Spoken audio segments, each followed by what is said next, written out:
pasamos a la pregunta número 27. En las preguntas anteriores había explicado sobre la misión de nuestro Señor Jesucristo al encarnarse, de ser redentor del mundo, ¿verdad? Y en esta pregunta se habla más bien de cómo Él aplica esos méritos de su redención a nuestras almas. Entonces, una cosa es que nuestro Señor nos haya salvado, de hecho, ganando las gracias y los méritos para que nos salvemos, y otra cosa es que esas gracias se apliquen a nuestras almas, y para que se apliquen se necesita que se respeten ciertas reglas o ciertos medios que Jesucristo mismo Él determinó, y si no se respetan esos medios, no se nos puede aplicar la redención de nuestro Señor en nuestras almas. Entonces tenemos que saber cuáles son los medios que Jesucristo determinó para que nosotros podamos beneficiar de su redención y salvarnos. Entonces así dice la pregunta número 27. ¿Qué hemos de hacer para vivir según Dios? Respuesta: para vivir según Dios debemos primero creer las verdades reveladas por Él. Después, y observar sus mandamientos. Es segundo. Con la ayuda de su gracia, la cual se obtiene mediante los sacramentos y la oración. Tercero, son los medios para obtener la gracia. Entonces, el catecismo, cuando uno se los enseña a los niños también, se les dice que el catecismo se divide en tres partes: lo que debemos creer, lo que debemos obrar y lo que debemos recibir. Entonces, lo que debemos creer es la explicación de las grandes verdades de nuestra fe, que están contenidas en el credo de los apóstoles. Después están lo que debemos hacer o evitar, que son nuestras obras, son las cosas que debemos hacer, y son pues resumidos en los 10 mandamientos, los preceptos de Dios y de la Iglesia. Y después lo que debemos recibir, y se resume en todos los medios de santificación, como son los sacramentos, y se podría añadir también la oración, ¿verdad? La oración, la vida de oración. Entonces, en esos tres aspectos se divide todo lo que es el catecismo, que es mucho más vasto, pero se puede dividir en tres partes, qué es lo que debemos creer, qué es lo que debemos hacer y qué es lo que debemos recibir. Entonces, Jesucristo es el Redentor porque nos salvó, pero Él nos dio unos medios para que su redención se aplicara en nosotros, ¿verdad? Es como, por ejemplo, alguien se sacó la lotería, pero no pueden darle el dinero si no va a hacer ciertas formalidades o ciertos trámites, no se la van a dar el dinero que él ganó en ese premio. Pues es algo parecido, la redención. Nuestro Señor pagó con su muerte, con su vida, nuestros pecados, pagó nuestro cielo, pagó nuestra santificación, pero si no respetamos ciertas formalidades, no se va a aplicar esos méritos en nuestras almas. ¿Y quién determinó esas formalidades? Pues es Jesucristo mismo. Él es el que las determinó, y si alguien no quiere respetarlas, pues no va a beneficiar de los frutos, de las gracias, de la redención. Estos medios son su voluntad, o sea, nuestro Señor lo ha decidido así, son su decreto, son también su ley. Y no hay otra vía para participar a la redención y sus efectos. Por ejemplo, fulanito decide que él va a inventar otra religión, que va a inventar otra manera de amar a Dios, de servir a Dios, otra manera de santificarse. Pues eso es una ilusión, porque no hay dos maneras, no hay tres, no hay más, hay una sola, es la que Jesucristo dijo, en qué manera Él quiere que se nos apliquen los méritos de su redención. De qué manera podemos ir al cielo. No hay dos, no hay tres, hay una sola. Esa manera es respetando los medios que Jesucristo nos dio. Y todos esos medios están dentro de la Iglesia Católica. Es decir, que Dios dio a la Iglesia Católica la misión de ser como el recipiente o el lugar donde se encuentran esos medios. Fuera de ella no están, fuera de ella no hay, fuera de ella no hay posibilidad de salvarse. Entonces, esa es la vía para participar a la redención. Pues hay errores que dicen, no, o sea, yo me puedo salvar sin la iglesia, yo puedo ir a Dios yo mismo rezando, yo mismo hablo con Dios, yo ahí le pido perdón, ahí le pido que me ayude y Dios así me va a salvar. Pues es falso. Dios quiere intermediarios. Dios podía habernos salvado sin intermediarios. Él es todopoderoso y lo podía haber hecho. Pero de hecho no lo hizo y no lo quiere. Y así lo ha decretado, que sea por medio de ciertas cosas que nos salvemos. Entonces tenemos que estar dentro de la iglesia. Los protestantes dicen, no, yo no tengo necesidad de decir mis pecados a un hombre como yo, no tengo necesidad de recurrir a los sacerdotes para recibir los sacramentos. Yo solito interpreto la Biblia, yo solito hago lo que quiero y yo sí me voy a salvar. Pues es un acto de soberbia, porque nuestro Señor dijo que no es así. Entonces, no hay otros medios. La Iglesia Católica es la sola depositaria de estos medios, como decíamos, el catecismo, ¿verdad? ¿Cuáles son? De estos medios que son el tesoro de la redención. Fuera de la iglesia no hay salvación. Entonces, lo que dice el catecismo, ¿qué es lo que debemos creer? Pues la fe es un medio para salvarse, porque esa fe, creer en lo que Jesucristo nos ha enseñado, en lo que la iglesia nos ha transmitido, eso es un medio de salvación, porque aquel que no cree no puede ir al cielo, no puede salvarse si no tiene la fe. Después, los medios, la enseñanza de Jesucristo y de la iglesia sobre los mandamientos, pues hay que respetarla, porque si no nos podemos salvar. Si no obramos lo que debemos hacer, tampoco nos podemos salvar. Entonces eso también es un medio de salvación, el hecho de respetar la ley de Dios, y que es lo mismo que la ley de la iglesia. Entonces, cuando la iglesia nos impone esto, debemos aceptarlo. Después está los sacramentos, ¿verdad? Que también están dentro de la iglesia, porque solo los sacerdotes pueden dar los sacramentos, solo también los obispos. Así que hoy ya se quieren hacer ceremonias en la cual no hay sacerdotes y son laicos, son fieles que hacen esas ceremonias. Entonces eso se puede equiparar al concepto protestante del pastor, ¿verdad? Para los protestantes hay un pastor que no es sacerdote, que es como cualquier fiel, pero simplemente preside las reuniones de los protestantes, pero él no tiene poderes como tiene un sacerdote de perdonar los pecados, de consagrar la hostia, de dar los sacramentos. No tienen esos poderes.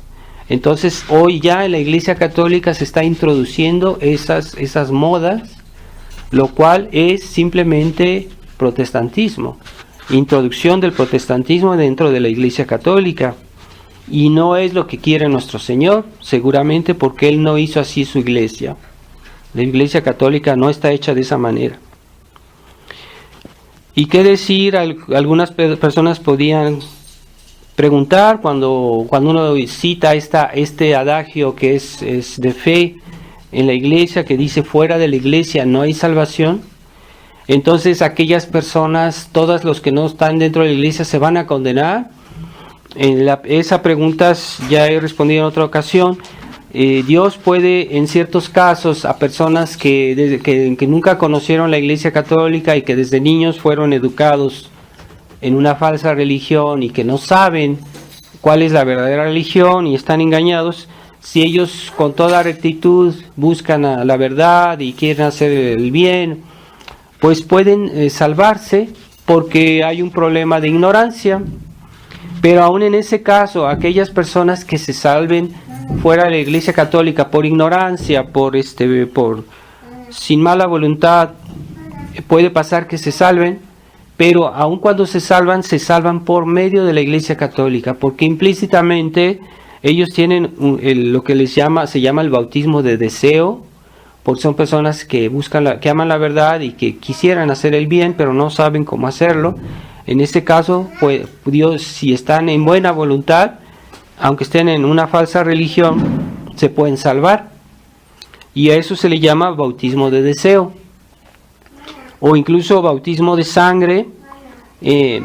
Cuando uno lee las vidas de los mártires, hay muchos casos de mártires, de personas que todavía no estaban bautizadas, pero que ya creían en Jesucristo, ya creían en la verdadera religión, pero no alcanzaron, no tuvieron el tiempo de bautizarse.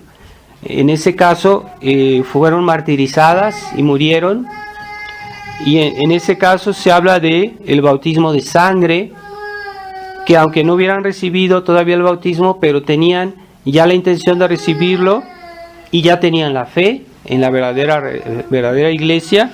En ese caso también se pueden salvar, ¿verdad? Pero se necesita una persona adulta que está en una religión cualquiera y reconoce y llega a conocimiento de cuál es la verdadera religión y no la acepta, esa persona no se puede salvar porque ya conoció la verdad, y en ese caso, pase lo que pase, si muere en esa religión, pues se puede condenar, no se puede salvar. Pero hoy hay unos falsos tradicionalistas que ustedes tal vez habrán oído hablar en internet, que se llama, me parece, el sitio Vaticano Católico, que son fenellistas. Es un error que pretende negar el bautismo de deseo y el bautismo de sangre. Entonces hay que tener mucho cuidado, porque esas personas hablan a veces de cosas de la tradición, cosas que son verdad, pero al mismo tiempo quieren difundir ese error de la negación del bautismo de deseo y de sangre. Entonces tengan cuidado con ese grupo que está en Estados Unidos. Entonces estos bautismos de deseo y de sangre pues son también una manera de pertenecer a la iglesia, ¿verdad? Pero nadie se salva si no pertenece de alguna manera a la iglesia. Aún así, las personas que por ignorancia no conocieron la religión y se salvan porque no tuvieron la oportunidad de conocer la verdad, pues de todos modos es por medio de la iglesia que se salvan, porque la gracia es por medio de la iglesia, viene de la iglesia. Entonces, de estas tres partes, la primera, después, la próxima vez, en otras ocasiones, ya comenzaremos a explicar más en detalle estas tres partes de lo que es el catecismo, y que son lo que hay que creer, lo que hay que obrar y lo que hay que recibir, ¿verdad?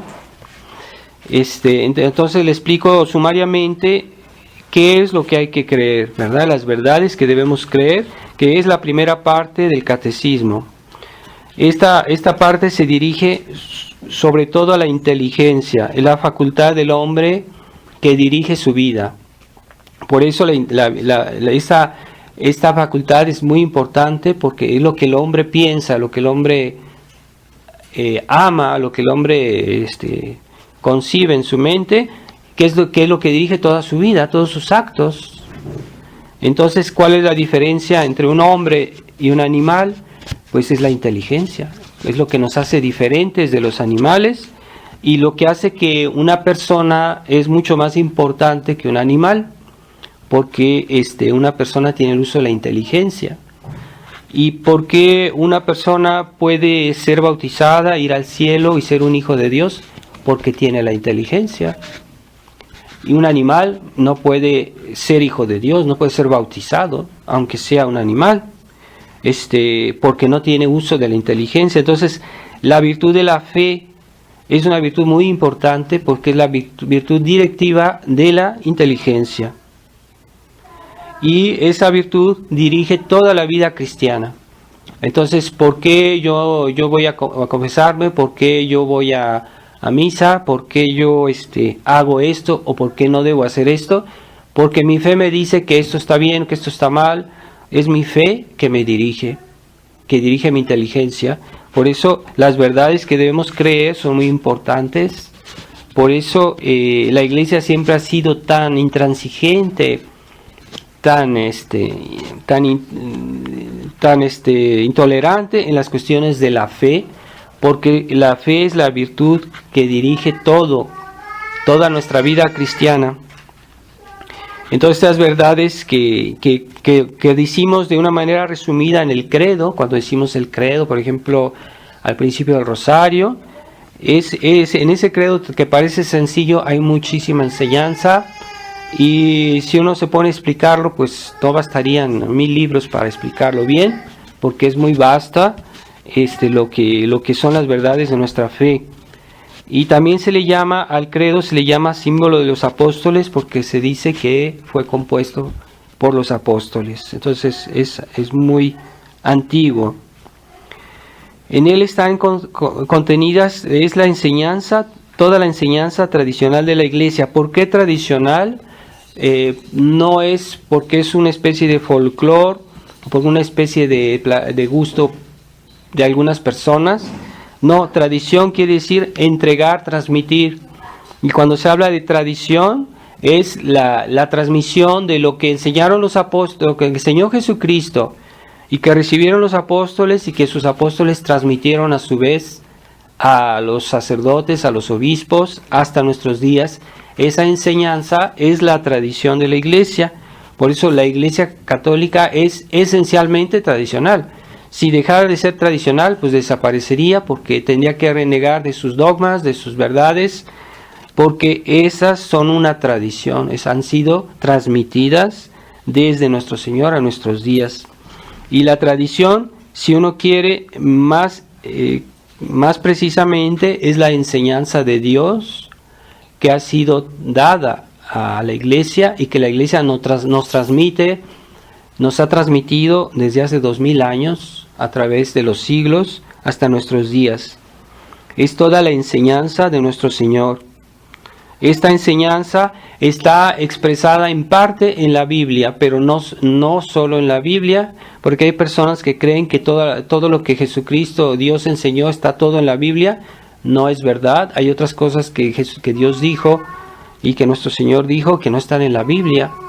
Hasta el mismo evangelista dice al final de uno de los evangelios, me parece que es San Juan, que dice que aunque no todo lo que Jesucristo dijo está escrito, porque si se escribiera todo lo que él dijo, no bastarían todos los libros de la tierra.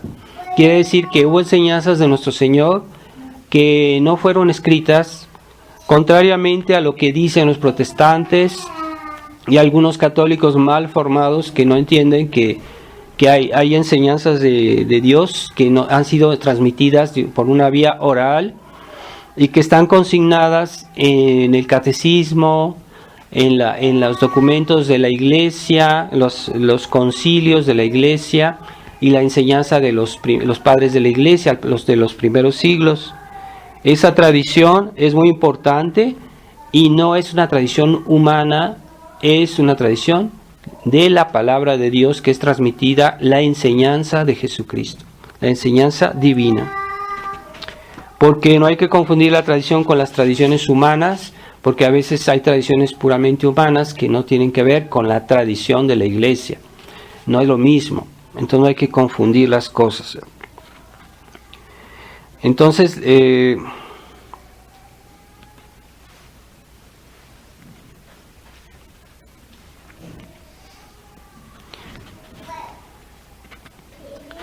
toda la palabra, todo el enseñamiento, la enseñanza de Dios que ha sido transmitida fielmente y con la asistencia del Espíritu Santo, porque cuando uno lee, por ejemplo, los escritos de San Agustín, de los padres que vivieron los primeros siglos de la Iglesia, hace como 17 siglos o casi 2000 años, uno los lee, pues es lo mismo que nosotros creemos, es la misma enseñanza, es la misma doctrina. Entonces es la misma fe que creemos, mientras que hoy ya ha entrado ese modernismo, esa moda del modernismo dentro de la Iglesia Católica desde el Concilio Vaticano II, que el modernismo es una herejía que niega que efectivamente todo lo que la Iglesia tiene por tradición venga de Jesucristo. Que para los modernistas esa tradición de la Iglesia fue algo que la gente inventó a través de los siglos y que fue obra del sentimiento religioso. Es decir, que a medida que la Iglesia crecía o se desenvolvía, había una persona que se le ocurrió inventar esto, que se le ocurrió inventar un sacramento, se le ocurrió inventar una verdad de la fe, y que poco a poco así se hizo la religión católica. Es el concepto modernista de la religión y de la tradición, mientras que no, la tradición no fue de la Iglesia, no fue inventada por los hombres, fue dictada por Jesucristo, por Dios, y transmitida por la Iglesia, fielmente por la Iglesia. Entonces no es la obra de una evolución humana, de una evolución de la religión. Eso es una mentira, y esa herejía fue condenada por el Papa San Pío X, y San Pío X prohibió a los sacerdotes de pensar así, y antes se prescribía a los sacerdotes, a los que iban a ser sacerdotes, antes de ser ordenados, hacer un juramento antimodernista para dejar en claro que ellos no adherían a esas ideas que en realidad tratan de disolver nuestra religión. Entonces, esas herejías se han difundido hoy mucho después del Concilio Vaticano II, y hoy ya se cuestiona todo, se dice no, pues esto no es de fe, o están cuestionando las verdades de nuestra fe, y como para ellos la religión puede evolucionar, entonces pues vamos a ahorita suprimir tal mandamiento, vamos a suprimir tal sacramento, etcétera, o tal verdad de la fe, porque ya es inadecuada, ya no está de moda, y así pueden llegar hasta negar verdades como la realidad del infierno, la realidad del purgatorio, o un sacramento como la confesión, que ya muchos sacerdotes dicen no es necesario confesarse, porque todos somos buenos y todos nos vamos a salvar. La segunda parte del catecismo es los mandamientos que debemos observar, estos mandamientos nos dicen, son sobre todo para regular nuestros actos, para que sean buenos y evitar lo que está mal, ¿verdad? No solo evitar el mal, sino también hacer el bien, porque hay cosas que Dios nos ha dicho que debemos hacer. Hay cosas que Dios nos ha dicho que no debemos hacer, está claro, pero no es suficiente. Hay cosas que Dios nos ha dicho que debemos hacer, y que si no las hacemos, hacemos un pecado de omisión. Tal vez no hemos hecho nada mal a nadie, pero no hemos hecho todo lo que debíamos, y eso también es pecado. Entonces Dios ha puesto una finalidad en las cosas que Dios ha hecho, ha puesto una finalidad. Todas las cosas vienen de Dios y todas las cosas deben ir de regresar a Dios, porque Dios es el fin de todas las cosas. Entonces hay que ver y reflexionar cómo las cosas deben regresar a Dios, esa finalidad que tienen, y saber cómo utilizarlas para que hagan su finalidad. Así que la razón nos dice que muchas cosas deben ser utilizadas de tal manera para nuestro bien y para que podamos servir a Dios, y que nosotros nos sean útiles para que nosotros podamos también servir a Dios. Entonces Esa es la moralidad natural que está inscrita en la naturaleza de las cosas. Si no respetamos las cosas como Dios las hizo para el uso que Dios les dio, entonces estamos saliendo del orden natural de las cosas, ¿verdad? Por ejemplo, Dios hizo la madre para cuidar a sus hijos. Y cuando una madre aborta a sus hijos, ¿está cumpliendo su misión? Pues no, porque está yendo contra el orden natural de las cosas, ¿verdad? Entonces Dios nos dio la inteligencia para conocer la verdad, pero si esta inteligencia está aceptando la falsedad, ¿está cumpliendo la ley natural? Pues no, tampoco. Dios nos dio la voluntad para querer el bien, pero si nosotros en lugar de querer el bien queremos el mal, estamos yendo contra la ley natural, que es que el objetivo de la voluntad que Dios nos dio es para usarla para amar el bien. Entonces, a esa moralidad natural, todos los hombres deberían entender algo, porque sale de sí misma. Cuando uno ve el mundo, la naturaleza, uno debería entender ciertas cosas, pero hay personas que están tan deformadas en su mente que incluso a veces no ven eso o no quieren verlo.